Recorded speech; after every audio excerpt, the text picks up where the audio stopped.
അപ്പം 100 questions of partnership എന്ന് പറഞ്ഞ ചലഞ്ചിലേക്ക് എല്ലാവർക്കും സ്വാഗതം. അപ്പോൾ അതിൽ ഫസ്റ്റത്തെ ക്വസ്റ്റ്യനാണ്, ഈ മെയിലത്തെ ക്വസ്റ്റ്യനാണ് കേട്ടോ ഇത്. In accordance with provisions of the Indian partnership act 1932 explain the following. So the rights of an outgoing partner to carry on competing business. അപ്പം നമ്മളുടെ ഫേമിൽ നിന്നും ഒരു പാർട്ട്ണർ വിരമിച്ച് പോയി കഴിഞ്ഞാൽ അപ്പം ആ പാർട്ട്ണർ വേറെ ഒരു ഫേം തുടങ്ങി. അപ്പം നമ്മൾ അതേപോലെ തന്നെയുള്ള ആദ്യം ചെയ്തിരുന്ന അതേ ബിസിനസ്സിൽ തന്നെയാണ് തുടങ്ങിയിരിക്കുന്നത്. അപ്പം അങ്ങനെയാണെങ്കിൽ ആ പാർട്ട്ണർ പാലിക്കേണ്ട കുറച്ച് മര്യാദകളൊക്കെ ഉണ്ട്, അല്ലെങ്കിൽ അദ്ദേഹത്തിന് കുറച്ച് റൈറ്റ്സ് ഒക്കെ ഉണ്ട്. എന്തൊക്കെ അവകാശങ്ങളാണ് അങ്ങനെ ഒരു കോമ്പീറ്റിംഗ് ബിസിനസ് തുടങ്ങാനായിട്ട് അദ്ദേഹത്തിനുള്ളത് എന്നൊക്കെ നമ്മൾ അറിഞ്ഞിരിക്കണം. പിന്നെ rights of a partner to be indemnified by the firm and the liability of a partner to indemnify the firm. അപ്പം ഇൻഡെമിനിഫൈ എന്ന് പറഞ്ഞാൽ ഒരു പാർട്ട്ണറെ ഫേം എല്ലാവരും കൂടി, ഫേം മീൻസ് ഇവിടെ എല്ലാ പാർട്ട്ണറും ഒന്നിക്കുമ്പോൾ ഫേം എന്ന് പറയുമല്ലേ. അപ്പം ഒരു പാർട്ട്ണർ എന്തെങ്കിലും ഒരു കാര്യം ചെയ്യുകയാണെങ്കിൽ നമ്മളുടെ ഫേമിന് വേണ്ടിയിട്ട് തന്നെ ആയിരിക്കും ചെയ്യേണ്ടായിരിക്കാം. അപ്പം അങ്ങനെ ഒരു കാര്യം ഇനീഷ്യേറ്റീവ് എടുത്ത് ചെയ്യുമ്പോൾ അവിടെ പണി കിട്ടാൻ ചാൻസ് ഉണ്ട്, കേസ് വരാൻ ചാൻസ് ഉണ്ടെങ്കിൽ അങ്ങനെ കേസ് എങ്ങാനും വന്നു കഴിഞ്ഞാൽ ആ ഡാമേജ് മുഴുവനും ഈ ഫേം എടുക്കും എന്നുള്ള പ്രോമിസ് തരുന്നു എന്നുണ്ടെങ്കിൽ അതാണ് ഇൻഡെമിനിറ്റിയിലെ. അപ്പം ഫേം പ്രോമിസ് തരുന്നു എന്ന് പറഞ്ഞാൽ നമുക്ക് എപ്പോഴും അറിയാമല്ലേ, മ്യൂച്വൽ ഏജൻസി എന്ന് പറഞ്ഞിട്ടുള്ളൊരു സംഭവം ഉണ്ടല്ലേ. മ്യൂച്വൽ ഏജൻസി എന്ന് പറഞ്ഞാൽ ഒരു പാർട്ട്ണർ എന്ന് പറഞ്ഞാൽ at the same time both ഏജൻറ്റും പ്രിൻസിപ്പാളും ഒന്ന് തന്നെയാണല്ലേ, ഒരേപോലെ തന്നെയാണ്, ഏജൻറ്റുമായി മാറും, അതുപോലെ തന്നെ മറ്റേ ഉള്ളൊരു പാർട്ട്ണറിന് പ്രിൻസിപ്പാളുമായിട്ട് മാറും. അപ്പം അതേപോലെ തന്നെ ഈ ഫേമിന് പാർട്ട്ണറെ ഇൻഡെമിനിഫൈ ചെയ്ത് കൊടുക്കണം. അതായത് ഇപ്പോൾ ഈ ഫേം എടുക്കും എന്ന് പറഞ്ഞില്ലേ, ഒരു പാർട്ട്ണർക്ക് ഒരു കേസ് വന്നാൽ ഫേം അതിൻ്റെ ഡാമേജസ് ഒക്കെ കൊടുക്കും എന്ന് പറഞ്ഞില്ലേ. അപ്പം ഈ ഫേം എന്ന് പറഞ്ഞത് കൊടുക്കും എന്ന് പറഞ്ഞത് ആര് തന്നെയാണ്? ഈ പാർട്ട്ണർ തന്നെയാണല്ലേ. അപ്പം ഓരോ പാർട്ട്ണർമാർക്കും ഈ ഫേമിനെതിരെ വരുന്ന ഈ ഇൻഡെമിനിറ്റി ഉണ്ടല്ലോ, ഫേമിൻ്റെ ഇൻഡെമിനിറ്റി ഉണ്ടല്ലോ, അത് കൊടുക്കണം എന്നുള്ള ലയബിലിറ്റി ഉണ്ട്. അപ്പം അതാണ് പറഞ്ഞത്, ഫേമിൻ്റെ ഇൻഡെമിനിറ്റി കൊടുക്കണം എന്നുള്ള ലയബിലിറ്റി പാർട്ട്ണർമാർക്കുണ്ട്. അപ്പോൾ അതൊക്കെ നമുക്ക് നോക്കാം, അവകാശങ്ങളും കാര്യങ്ങളൊക്കെ നമുക്ക് നോക്കാം. അധികം പറഞ്ഞ് ബോറടിപ്പിക്കുന്നില്ല, we will just dive into the topic directly. Yes, the answer is here. The rights of outgoing partner to carry on competing business, section 36 of the Indian Contract Act 1932 ആണ് പറയുന്നത്. നോക്കിക്കോ, റൈറ്റ്സ് അവകാശം of out going partner പുറത്തേക്ക് പോകുന്ന partner to carry on competing business, ഈ നമ്മളുടെ ബിസിനസ്സിൻ്റെ ഒപ്പം തന്നെ കോമ്പീറ്റ് ചെയ്യാൻ പറ്റുന്ന ഒരു ബിസിനസ്സാണ് തുടങ്ങുന്നതെന്നുണ്ടെങ്കിൽ അതായത് നമ്മുടെ ബിസിനസ്, നമ്മുടെ ഫേം നടത്തുന്ന ബിസിനസ്സിൻ്റെ അതേപോലെ തന്നെയുള്ള ബിസിനസ്സാണ് നടത്തുന്നതെന്നുണ്ടെങ്കിൽ എന്തൊക്കെ അവകാശങ്ങളാണ് അദ്ദേഹത്തിന് ഉണ്ടായിരിക്കുക? അത് സെക്ഷൻ 36 ആണ് പറയുന്നത്.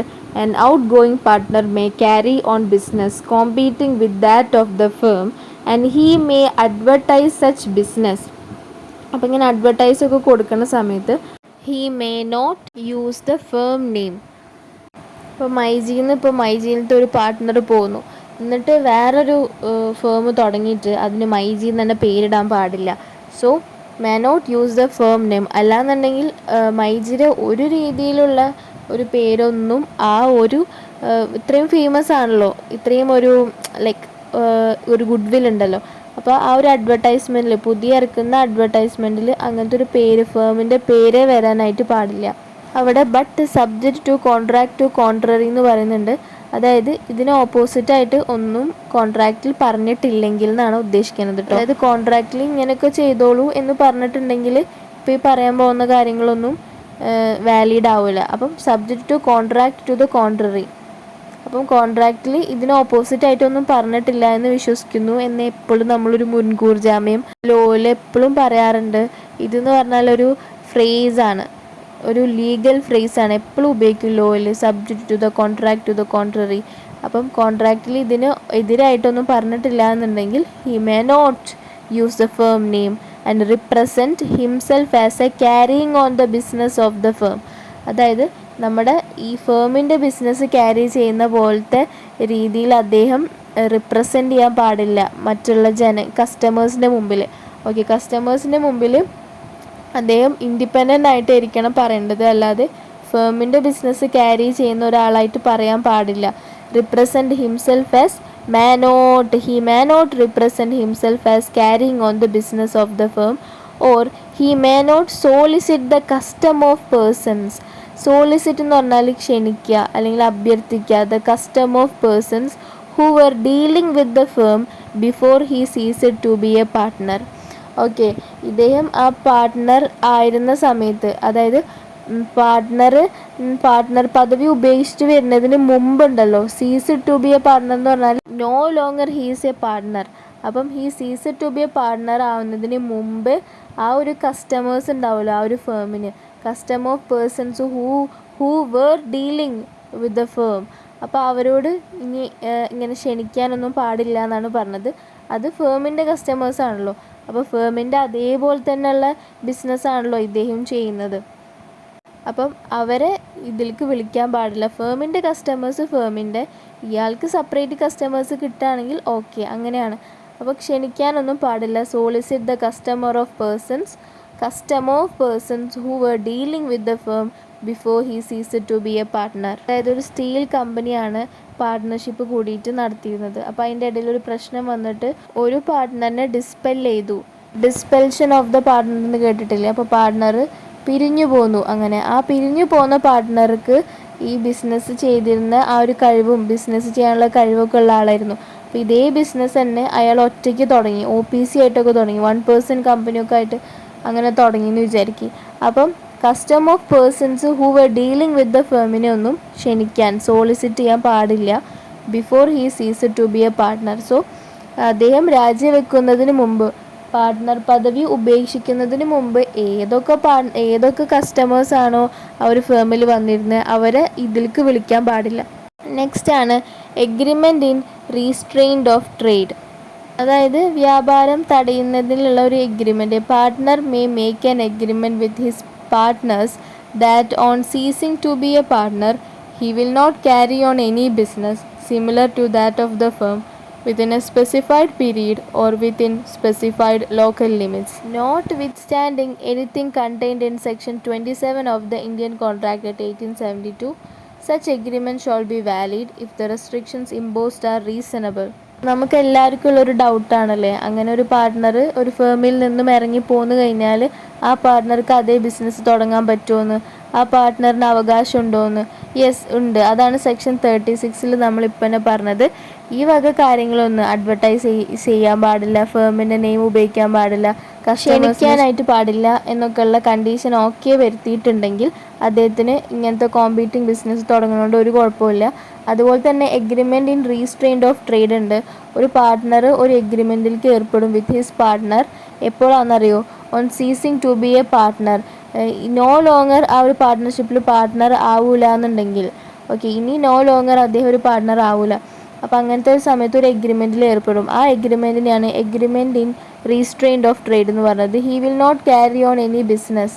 അപ്പം ഈ ബിസിനസ് സിമിലറായിട്ട് ഫേം എന്ത് ബിസിനസ്സാണ് നടത്തുന്നത് ആ ബിസിനസ് ഇദ്ദേഹം ക്യാരി ചെയ്യില്ല. എപ്പോൾ, ഏതുവരെ? Within A specified period. ചിലപ്പോൾ ഒരു വർഷം ഈ കമ്മിങ് ഒരു വർഷം ഞാൻ അത് ചെയ്യില്ല എന്നൊക്കെ ഇങ്ങനെ എഗ്രിമെൻറ്റ് വാക്ക് കൊടുക്കും. ഓക്കെ, അപ്പം ഒന്നില്ലെങ്കിൽ സ്പെസിഫൈഡ് പീരീഡ് അല്ലെങ്കിൽ വിത്തിൻ സ്പെസിഫൈഡ് ലോക്കൽ ലിമിറ്റ്സിൻ്റെ ഉള്ളിൽ. And notwithstanding anything contained in section 27 of the Indian Contract Act 1870. കണ്ടോ, ഇന്ത്യൻ കോൺട്രാക്ട് ആക്ട് വരുന്നുണ്ടല്ലോ. ഇന്ത്യൻ കോൺട്രാക്ട് ആക്ടിൽ ഇതുപോലെ തന്നെ ഉണ്ട്. അതിൽ പറയുന്നത് അങ്ങനെ ഒരിക്കലും ഒരാളെ തടയാൻ പാടില്ല എന്നാണ് അല്ലേ സെക്ഷൻ 27 പറയുന്നത്. ആകെ കൂടി ഒരു എക്സെപ്ഷണൽ കേസ് പറഞ്ഞത് ഗുഡ് വില്ലിൻ്റെ കേസിലാണ്. അത് റീസണബിൾ ആയിട്ടുള്ളൊരു ലിമിറ്റൊക്കെ രീതിയിൽ പറയുകയാണെങ്കിൽ വാലിഡാണ്. ഗുഡ് വില്ലിൻ്റെ കേസിൽ അങ്ങനെ ബിസിനസ് എടുത്തു പുറത്ത് തുടങ്ങാൻ പാടില്ല എന്ന് പറഞ്ഞത് ഒരു ന്യായമായിട്ടുള്ള കാര്യമാണ്.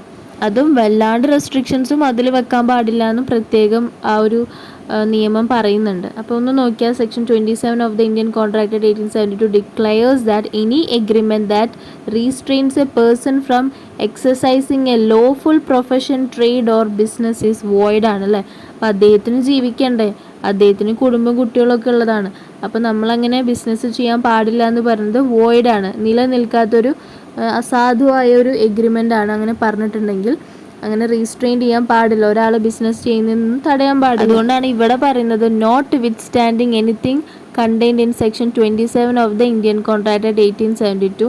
അതായത് ഈ ഒരു കരാറിൽ ഈ ഒരു വകുപ്പ് എന്നല്ല സെക്ഷനെ പറയാം മലയാളത്തിൽ, ഈ ഒരു വകുപ്പ് 27 വോയിഡാക്കി പറഞ്ഞതിനെ ഇവിടെ വാലിഡാക്കി പറയാൻ പാടില്ല എന്നാണ് ഉദ്ദേശിക്കുന്നത്.